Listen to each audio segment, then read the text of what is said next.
Hey, what's up, YouTube fam? This is going to be a quick video. Really quick. We're going to talk about how Roman Catholicism took over the Americas, North America and South America, and other indigenous lands that were not quote unquote Christian. So, the European powers and its agents went to many lands pretending to be friends, pretending to be non-hostile, and they would infiltrate these lands and eventually turn on these people and take their land and take their possessions and take everything from them. Now, this was a decree that was set out that made it legal for them to do this. I don't know if you ever heard of it. It's called the Doctrine of Discovery, right? These European powers went on a rampage wherever they found land that was not so Christianized, or what they would deem as Christian, which pretty much is just Roman Catholicism. They would take. It was either get down or lay down. If you didn't want to voluntarily give it up, they'll take it from you, and then they'll enslave you. A lot of people were scared, so they turned to Roman Catholicism, and they switched from being maybe a Jew or Muslim, and they turned to Christianity, or what Roman Catholicism would deem as Christianity, and to survive. And that's why you have a lot of Roman Catholics today. A lot of Roman Catholics centuries ago were not Roman Catholics. They were other things. They were Muslims. They were Jews. But because of the Roman Catholic Church told them to either get down or lay down, they turned to save their lives and to save their children's lives. But there was a decree that was set forth, and which made it legal for these people to do what they did, like Christopher Columbus and the conquistadors. So let's go ahead and read it.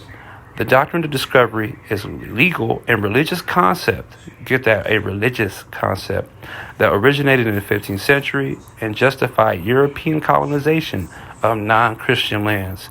Non-Christian lands, so they could move the goalposts back and forth however they want to, because they set the standard of what they felt like was Christian and non-Christian.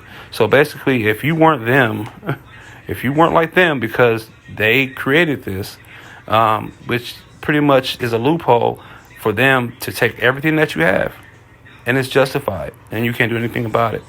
It states that when a European nation discovers, quote unquote, discovers, you know what that discovers means to them. It's a whole different type of discovery. Discovers land, it automatically acquires rights to that land automatically. So you couldn't even fight this. There was no court that would give you legal precedent to fight this, unfortunately, such as property and sovereignties. The doctrine disregarded the fact that the land may already be inhabited by another nation, and it elevated European culture, religion, and people as superior to all others, and it's still going on. The Doctrine of Discovery has established through a series of papal bulls or decrees that provided religious authority for Christian empires to invade and claim non-Christian lands. These bulls also sanctioned, authorized, and excommunicated Christian monarchs who supported the Catholic Church. The doctrine also considered indigenous peoples in the Americas to be non-human. Ain't that interesting? Non-human. And therefore, the land they occupied to be empty, or terra nullius. Somebody look that up, see what that is, and tell me in the comments. The Doctrine of Discovery continues to impact indigenous peoples around the world today. Some say that the theological and legal fictions of the doctrines are still used as law to deny indigenous nations and peoples their land, rights, and resources. In 2022, protesters called for the doctrine to be rescinded. And Canada's Catholic bishops said they were working with Vatican on a plan to address the issues. Now, let's get this straight. They're not rescinding that. Like, that's not going nowhere. Because if they receded that, then they would have to give indigenous people back their lands, and they would have to, unhand everything that they've taken, and that is what keeps them in what is what has gotten them rich and where they are today. So I just thought that this would be very interesting. A lot of people may have been intrigued and interested, like myself, as to why everywhere you go there's a Roman Catholic theme everywhere you go. Even in the church I go to here in Omaha, Nebraska, it has a lot of a theme of Roman Catholicism. Even cities and some states here in the country named after Christopher Columbus and his conquistadors and European monarchs and things of that nature. So this is how they got a hold of the Americas, this land, South America, and other places, man. They just came, they took, they stole, they raped, they pillaged, all in the name of, quote unquote, their version of Christianity. Now, the religion of Christianity, I'm not going to get too far off of that because it's a whole other video, but that's their version of Christendom. Take, rob, steal, plunder, rape, and justify it.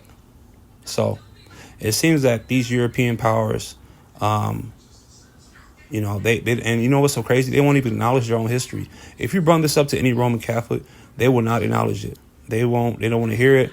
And you know, you speak about Roman Catholicism in a bad way, and that seems to be the most important thing when you talk to these some of these individuals. I'm not going to say all of them, but some of them. They don't want to acknowledge their history. They don't want to talk about it. They don't want to go over it. It just is what it is. So, like I said, it's going to be a quick video. I didn't want to be too long-winded. Hope you guys enjoy the rest of your day. It's your favorite black guy from Nebraska. And yes, there's black people in Nebraska. Please like, share, and subscribe. I'm out.